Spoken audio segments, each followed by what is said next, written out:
The Galaxy Z Fold 6 comes with a total of 5 cameras. So let's start this video from the camera hardware because you should know the function of each of these camera modules on your Galaxy Z Fold 6. Alright, so let's start from the back of the phone. On the top, we've got the 12 megapixel fixed focus ultra wide camera. This activates when you press the 0.6 button in the camera UI.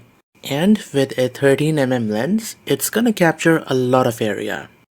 The main 50 megapixel camera is in the middle and it's got all the bells and whistles, 8K video recording, OIS, autofocus, all that good stuff. And it's got a 23mm lens, so fairly wide angle, and this is what you are gonna use the most. And the third camera on the back is the 3x 10 megapixel 69mm lens telephoto camera. This also has OIS and autofocus, and this activates when you press the 3x button. The cover screen selfie camera is a 10 megapixel 23mm lens unit.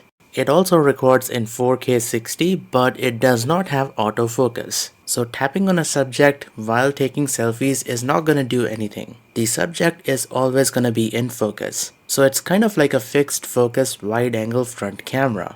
And finally, there is also a hidden camera under the main screen. You can probably tell it is right over here. And this is a 4 megapixel 25mm lens camera. There is no autofocus nor there is any 4K recording. You are limited to 1080p. And don't expect any high quality selfies out of this. I think this camera is only there for conference calls. So now that you are familiar with the camera hardware of your Z Fold 6, we will now proceed to the main video. And as always, I'm gonna start with the basics and gradually move on to the more advanced features.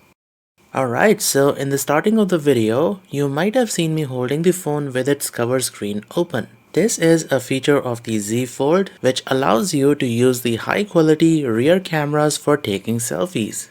So the way this works is really simple. While you've got the camera open on the cover screen, tap on the selfie button that you see on the top left corner and then unfold the phone. Flip the phone around and now you can take high quality selfies with the rear cameras. So the main advantage is, number one, you are getting a higher quality selfie, and secondly, you can pick from any of the 3 lenses, so that gives you more flexibility, but really the main advantage is the picture quality compared to the cover screen camera. Also, check this out. When you use the camera on the main screen, you can tap on this button on the top left corner to activate instant preview. So now when you take photos, the phone is gonna give you a preview of the photos that you are gonna take in real time. So there you go. And as you continue taking photos, they're gonna stack here one by one, and you can tap them to go full screen. So this is such a useful feature that makes full use of the Fold's big main screen. I absolutely love it. So something that I've realized is that the proper way of holding the Z Fold 6 while taking photos on the main screen is like this. Not like this, but like this. I know this is the more natural position that you would want to hold the phone in because that's how you close and open the fold. But the rear cameras must be on the top left corner, especially if you're taking landscape photos in the 16:9 aspect ratio. This is gonna give you photos exactly the same as if you were taking them with a regular non-folding smartphone. And holding the phone like this is gonna give you vertical photos. So please keep this in mind while you are using the camera on the main screen. And guys, don't just take photos of documents. Instead, point your phone at the document and press on the T button. And the phone is gonna automatically detect the document and it's gonna give you 2 options. The first one lets you extract the text out of the document straight from the photo itself without saving it, and you can copy the text and paste it wherever you want to. But if you want to save the document as a photo, then tap on the scan button. Then make sure that the photo is properly cropped and then save it. This is gonna remove any imperfections in the photo and save it as a properly scanned document. And lastly, you can also extract the text out of the document straight from the gallery itself by pressing on the T button in the document. So yeah, lots of options to play around with when it comes to taking photos of documents. So at the starting of the video, I told you that the front camera of the Z Fold 6 does not have autofocus. That means the photos that you take with the front facing camera will always be in focus, including the background. But what if you want to blur the background of your selfies and give the photos that DSLR like effect? Well, for that, we've got something called portrait mode. You've got two of them, portrait for still images and portrait video. Now inside here you get a couple of effects. The first one is the background blur, kinda gives you that DSLR like feel. Then you've got studio, high key mono, low key mono, backdrop, and my favorite, color point. So plenty of effects to choose from. And as for videos, you've got portrait video. It is the exact same thing, but instead of photos, it records videos. And you can even apply the portrait effect to photos that you have taken without the portrait mode. So in the gallery, open the picture to which you want to apply the background blur, then swipe up and select background blur. And the phone will blur the background. And you can even tweak the intensity from here. So you don't need to use the portrait mode every time. You can apply a background blur to normal pictures from over here. I've also noticed that the phone kinda flips the selfies around, so if I take this photo, you'll see that the cabinet will be on the other side. Did you see that? Sometimes this can be super useful, like if your image contains text, but if you want to save the photos as they appear on the viewfinder, then what you want to do is head on into the camera settings and enable Save Selfies as Previewed. So now the phone is going to save your selfies as they appear on the viewfinder. When you fold the phone halfway through while using the camera, you will notice that the camera's viewfinder will move to the top part of the screen and the controls will be at the bottom. Samsung calls this flex camera, and this is gonna allow you to set the phone on a flat surface like this without the need of a tripod.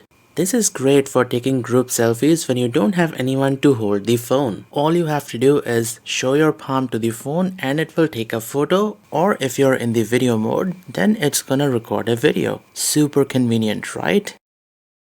And you can even switch the cameras around and take photos and videos in angles that no other phone can. That is awesome, right? And this is the video that we just recorded. It looks beautiful.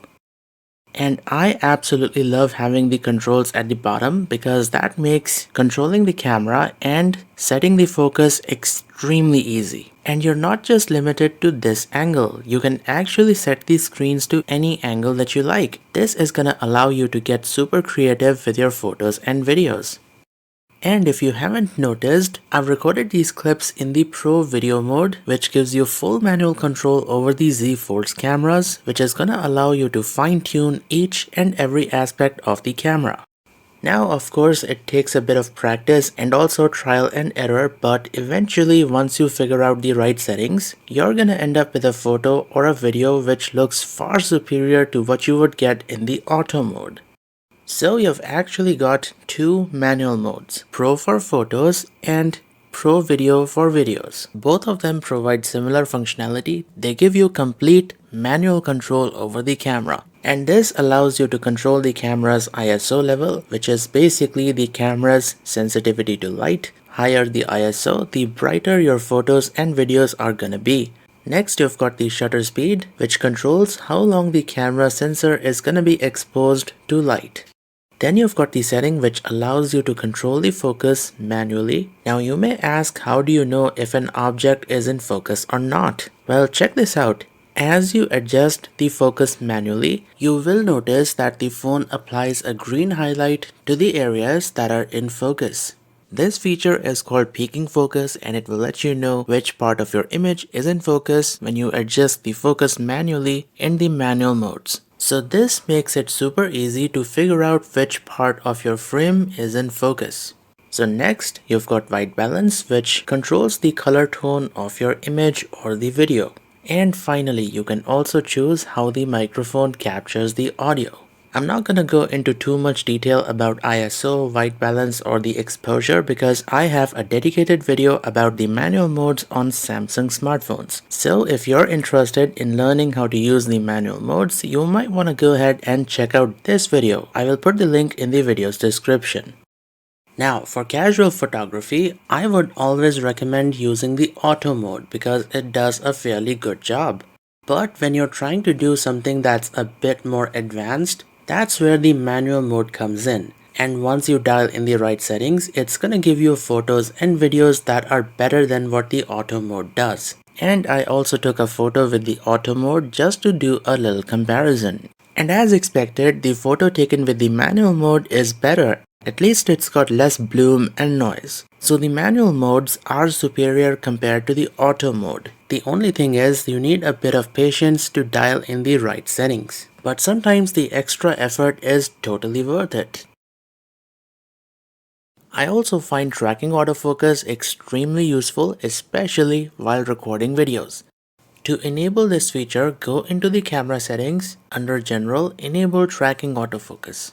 And after enabling this feature, tap the object that you want to keep in focus and the phone will track that object and keep it in focus. Now if you don't use this feature, the phone is going to try and focus on the face. But since we have tapped on the phone, it is trying to focus on the phone rather than my face. And you can see as I move the object around, the camera is going to track the object and keep it in focus. So this is a feature that is extremely useful for recording videos. Now, if you don't want tracking focus, you can disable it and use tap to focus instead.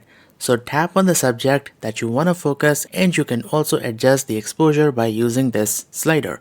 But you're gonna notice that after a couple of seconds, everything resets. So if you want to lock the focus and exposure onto something, press and hold and the phone will lock the focus and exposure onto the subject. And even if you change the exposure, it's not gonna go away. So each has its own usage and it really depends on what you're trying to capture. But nonetheless, both are extremely useful. The camera also has a couple of built-in filters, and you can access these by tapping on this button and then tapping on filters. Now if these aren't enough, tap on the plus button and select download filters, and this will take you to the Galaxy Store from where you can download more filters. And there are plenty of free filters available on the Galaxy Store. But if you are still not happy with all of these, then you can create a filter from your very own photos. So once again, tap on the plus button and this time select create filter and pick a picture from the gallery. For demonstration purposes, I am going to pick this one. So the phone is going to analyze the dominant colors in this picture and use them as the filter. So this photo has a lot of bluish purple, hence the blue purple filter. Here's another one. This photo has a lot of yellow in it, so you get a yellowish filter. This feature is pretty darn amazing, right? And finally, tapping on the face button opens up the beauty filters. These are basic enhancements for your face like skin smoothness, color tone, jawline, etc. etc. If you're a vlogger, you are absolutely going to love this next feature. So this phone has a feature called dual recording, which allows you to use the front as well as the rear cameras together. So you've got the video feed coming in from the rear cameras and also have your face in the video itself in this picture-in-picture sort of a view. Double tapping the picture-in-picture view will allow you to change its size in real time. You can even move the video feed that is coming from the front-facing camera around. And hey, you can even flip the cameras around. So now the feed coming in from the front camera is our background and the video feed coming in from the rear cameras is in the picture-in-picture mode. You can also change the layout from picture-in-picture to side-by-side. So yeah, plenty of features to play around with. You can also save both video feeds as two separate files. Press on this button and the phone will save both the videos as two separate 16:9 video files. One from the front camera and the other one from the rear camera. And you can edit these later on a PC or a Mac. So this actually gives you a lot of flexibility. When you take photos in low light conditions, you'll notice that the camera switches into the night mode automatically, which is shown by the moon icon over here. And this is gonna help you capture crisp and sharp photos in low light conditions without using a tripod. The auto night mode is really good to the point where you don't even need to switch the camera into the dedicated night mode. So check it out, the photo is actually pretty good. There's plenty of details in the photo to the point where you can read the text on the book. Now here is a hidden feature that many people don't know. If you want better quality low light photos, then you can switch over to the dedicated night mode, set your phone on a tripod, and then change the exposure from auto to max. So once you set the exposure to max, the phone will automatically detect that it's on a tripod and it will automatically increase the maximum exposure. And this is gonna give you a slightly better photo. And if it's pitch dark, the exposure can go up to 26 to 30 seconds, which is again gonna give you a much higher quality photo even in pitch dark conditions, as you can clearly see. And we are still able to read the text on the book despite the room being almost pitch dark. It also works with the telephoto camera, but unfortunately for the telephoto cameras, the maximum exposure that you get is 5 seconds in the night mode even if you use a tripod stand. But that is more than enough to get a decent quality photo. So take a look, even with 5 seconds worth of exposure, we are still able to get a decent quality photo. However, if you want, you can get a longer exposure for the telephoto camera in the Pro mode. So we can set the exposure to 20 seconds at ISO 50 for a much better quality photo compared to the night mode. And zooming in will show you that the photo is of much higher quality. Now in the camera settings, you might have noticed an option which says Auto FPS. This is like night mode but for video recording. Alright, so I'm recording this clip in almost complete darkness with the auto FPS option switched off. And as a result, the video is pretty dark and there's also a bit of noise. But if we switch on the auto FPS option, you will notice that the videos are slightly brighter and they also have less noise. This is because auto FPS lowers the shutter speed down to 15 FPS, and the lower shutter speed allows the camera to capture more light, giving you brighter videos in low light conditions. However, the side effect of this feature is that it will downgrade the frame rate from 60 FPS to 30. I've actually got the camera set to record at 60 FPS, but it's actually recording at 15 FPS, which is being upscaled to 30. That's how we are able to get such bright videos in almost complete darkness. So it's a really nice feature to have, but if you want more consistent frame rate, then you might want to switch this feature off or set this to 30 FPS only. Now coming to Slo-Mo, you've got the option to record in 4K at 120 FPS, and one of the advantages is that you can slow the video down to 30 FPS, and that is gonna give you a high quality cinematic slow motion effect. Now, if you want to go slower, then you might want to select the Full HD 240 FPS option, and that is going to give you a slower slow motion effect. However, Samsung did get rid of the 960 FPS Super Slow-Mo option, which used to be a thing on their older generation smartphones, and this was recorded on the S10 Plus, and the Super Slow Motion videos aren't really of high quality, but it does slow the video down quite a bit. And here's a side-by-side comparison between all three. In my opinion, the 120 FPS looks the best, but you can clearly see that the super slow motion mode does have its advantages. It's a very niche feature, but yeah, it's still nice to have. You can also turn pretty much any video into a slow-mo using AI. So to get a preview, we can tap and hold on the video and the phone will instantly turn the video into a slow-mo, which is awesome. Now, if you want to save the video as a slow-mo, you'll have to go into the video editor and select a speed from over here. Let's just pick 1/4 and then check out the preview. And once you are satisfied, you can now save your newly created slow motion video. So yeah, this is such an awesome feature of Galaxy AI and I absolutely love this. Now I absolutely love time-lapse videos. And this phone has a feature called Hyperlapse that lets you record great quality time-lapse videos. I mean, look at those clouds, they look beautiful. So by default, the hyperlapse mode will be inside the More tab. So here it is. So select the hyperlapse mode and then also change the resolution from Full HD to 4K. This is going to give you super high quality time-lapse videos which are also suitable for watching on big TVs. Unfortunately, it's been way too cloudy these last couple of days to capture a decent time-lapse of the moon or the stars. So this will have to do. Also, night mode in hyperlapse will turn on automatically whenever you are recording a time-lapse video in low light conditions. And yes, that does result in a really nice high quality time-lapse videos. One of the most underrated camera feature on a Samsung phone is the single take mode. When you press the camera shutter button in the single take mode, what happens is that the camera records a short video and then it takes screenshots from it and spits out a couple of photos and videos with a lot of different effects. So you can see we've got a highlight video, a still image, boomerang clip, slow motion clip, cropped shot, collage, filtered picture, and the original video is right over here. So this feature is pretty darn awesome. Also, when you tap here, you've got the option to choose what the camera captures. So you can just disable the type of photo that you don't want to see. The Z Fold 6 can also record videos in 8K, but it's really pointless to do so unless you have an 8K television to view these videos on. However, that said, one big advantage of recording in 8K is that you can extract high resolution 33 megapixel still images from the 8K video.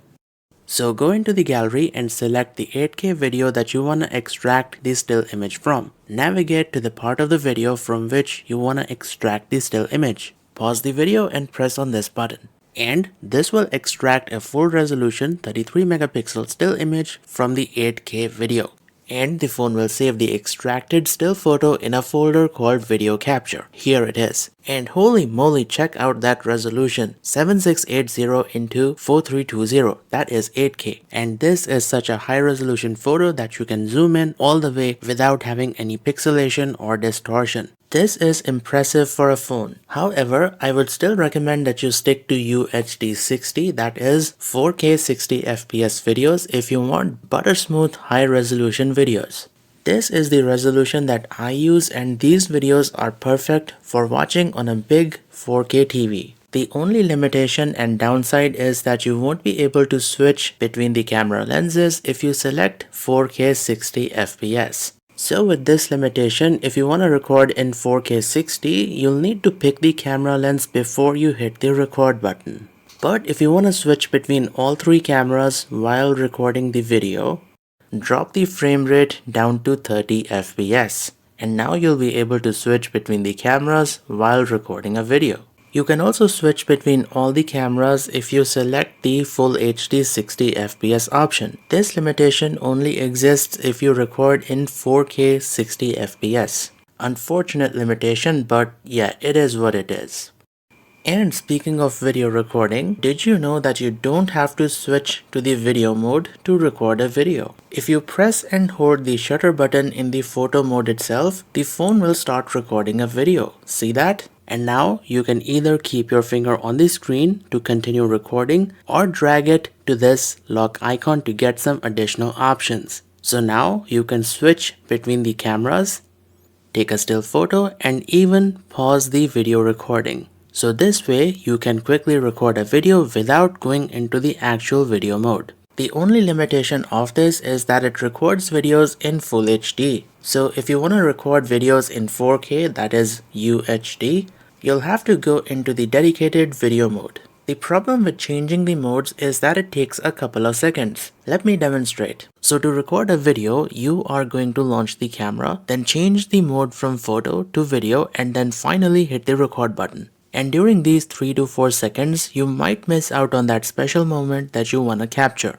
So I would recommend adding the video mode shortcut directly to the home screen itself. Okay, so what you want to do is locate the camera icon and then long press. It's gonna show you 3 options. Long press the video option and drag it anywhere you like on the home screen. And that's it. Just tap on the video mode shortcut and start recording right away. See the difference? It takes less than a second to start recording. So this way you can speed up your video recording process. Also, a super quick tip, while recording videos, if you press on this button, the phone is gonna take a still photo. That is awesome. It's like a dual purpose camera. Also, did you know that you can take photos using the volume buttons? So the volume button can act as the camera shutter button. Nice. Now, if you press and hold the volume button, the phone will take 100 photos in quick succession. So this is the burst mode, which is great for capturing fast moving objects. You can also do this with the on-screen shutter button. Just swipe down on the shutter button like this and the camera will enter into burst mode. And after taking these photos, you can head on into the gallery and pick the photo that you like. You can also head on into the camera settings and change the swipe shutter button action from burst mode to create a GIF. So now when you swipe down on the camera shutter button, the phone is gonna create a GIF instead of taking burst photos. So this is gonna allow you to create a GIF on the go. In the video mode, you might have noticed this icon which looks like someone is running. Tapping this will turn on a feature called Super Steady. This feature applies a really strong EIS or electronic image stabilization to videos, and this gives you shake-free videos. It almost looks as if the video was recorded with the phone mounted on a gimbal. This is gonna be perfect if you wanna record something while running or riding a bike. The phone is also capable of capturing stunning, super wide panoramas. Taking panoramas is actually very easy. Select the panorama mode, tap on the shutter button and start panning your phone in the direction of the arrow, and the phone will automatically capture photos and create a panoramic shot for you. And this is what we have ended up with. Looks awesome, right? Also, did you know that you can seamlessly switch between all three cameras of the Z Fold 6 in social media apps like Snapchat and Instagram? Snapchat actually shows you a little button at the bottom which you can tap to activate the ultra wide angle camera. And as you start zooming in, the telephoto camera will take over automatically. You can actually tell when the switch happens to the telephoto camera. It's right about here. Awesome, right? So this will allow you to take crystal clear, zoomed in photos with third-party apps like Snapchat. You also get night mode in Snapchat, and this is gonna help you take good quality, crystal clear photos in low light. And yes, you can also use the ultra wide and the telephoto camera in Instagram. This camera integration with social media apps is a fairly new feature because my Note 20 Ultra does not have any of these features. And this being a Samsung flagship also comes with the Expert RAW app. The main advantage of this is that you get linear DNG 16-bit RAW output along with full manual control over all four cameras. So this app takes photos in the DNG format, and there are many advantages of shooting in RAW. Mainly, you get more flexibility when it comes to editing. By the way, you can import these directly into Adobe Lightroom for editing.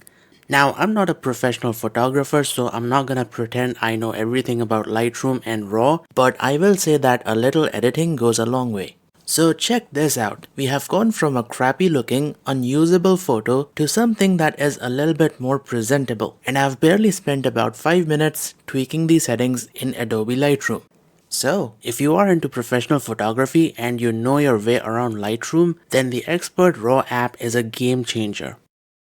Now there is much more to the Expert RAW app because it's also got a dedicated Astro photography mode. So the Astro photo mode allows you to take photos of the night sky with super long exposure, and this is gonna allow you to capture some awesome photos of stars and galaxies in the night sky. You can even enable the sky guide to get an idea of which stars and galaxies you are taking a photo of. That is awesome. Now I would love to demonstrate how to take pictures of stars, but unfortunately we're in a city right now and there's a lot of light pollution, and if you take a long exposure photo with even a teeny tiny bit of light pollution, you're gonna end up with a photo that looks like this.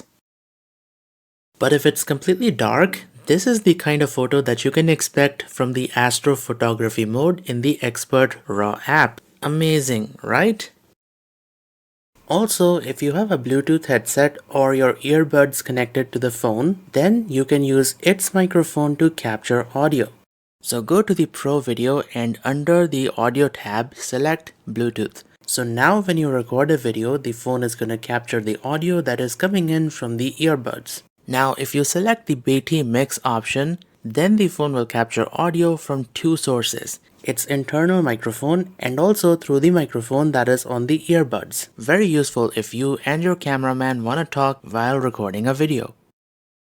Now, if you've got the phone set up in a way where you can't actually reach the camera shutter button, maybe you've got your phone set up on a tripod, well, to take a photo, you can tell the phone, cheese, and it's gonna take a photo.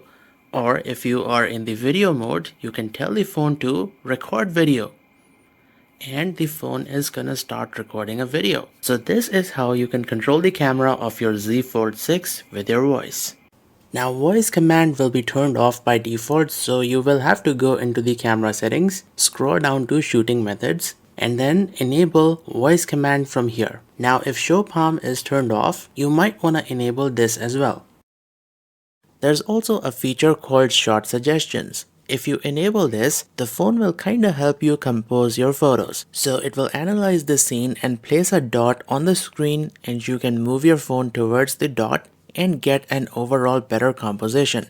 But keep in mind that this feature works better outdoors when you're taking photos of landscapes. One more useful camera feature that you can enable in the settings are the grid lines. So as the name suggests, this will add grid lines to the camera UI, which is gonna help you compose your photos.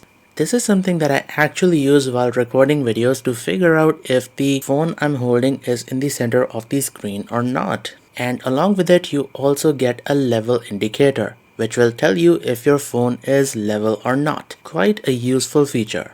Now, even after using grid lines and level indicators, sometimes your photos might come out a bit crooked. If this happens to you, you can open the photo in the generative AI tool and fix your crooked photos. It takes a bit of time to generate, but yeah, there you go. The image has been fixed. You can also use the generative AI to pick and place or enlarge objects in a photo. So check this out. We have moved the moon from its original location to over here. Now the side effect of this is that the phone will put a watermark which will tell you that this is an AI generated image over here. And this is something that I support because AI generated or manipulated image should always be disclosed on the internet. However, it is still possible to get rid of this watermark by going into the built-in image editor, then tapping on these four dots and selecting the object eraser tool. Highlight the watermark and then tap on erase. And as you can see, this will get rid of the watermark. You might have to repeat the process a couple of times to completely get rid of the watermark, but you can see it does actually work. Now, I'm not sure how long the ability to remove the watermark using the object eraser will be there, because I'm guessing Samsung will want to disclose which images are AI manipulated or generated. Now, sometimes you can end up taking photos that have a nasty shadow in them. This photo is kinda unusable because of the shadow on my face. Thankfully, we can get rid of the shadow using the same object eraser tool. So once again, we're gonna open the photo in the photo editor and then head on into the object eraser tool. Here we are gonna select erase shadows and you'll see that the phone will get rid of the shadows. So there you go. The photo looks much better. And along with the shadow eraser tool, you've also got the option to erase reflections. Now keep in mind it only works to an extent, but it should be able to remove most of the reflections just like it did in this photo. But nonetheless, awesome feature, right? Now, one of my favorite features in the built-in photo editor is the Spot Color tool. Using this, you can retain certain colors in your photo. And using this, you can end up with really awesome artistic looking photos. And if the phone makes a mistake, you can always use the eraser to remove colors in the areas that you don't want to see in color. And there you go. The photo looks awesome, right? So with that, we have come to the end of the video. I really wanted to limit this video under 30 minutes, but it seems like that is impossible. And yes, there are more features and settings. For example, I haven't even touched the AR zone. But since I wanna limit this video under 35 minutes, we are gonna stop here. And if you have made it this far, make sure to like the video because that helps out with the algorithm. Subscribe to the channel and check out my other videos on the Galaxy Z Fold 6. And I will see you guys in the next video. Tech Guy Charlie signing off.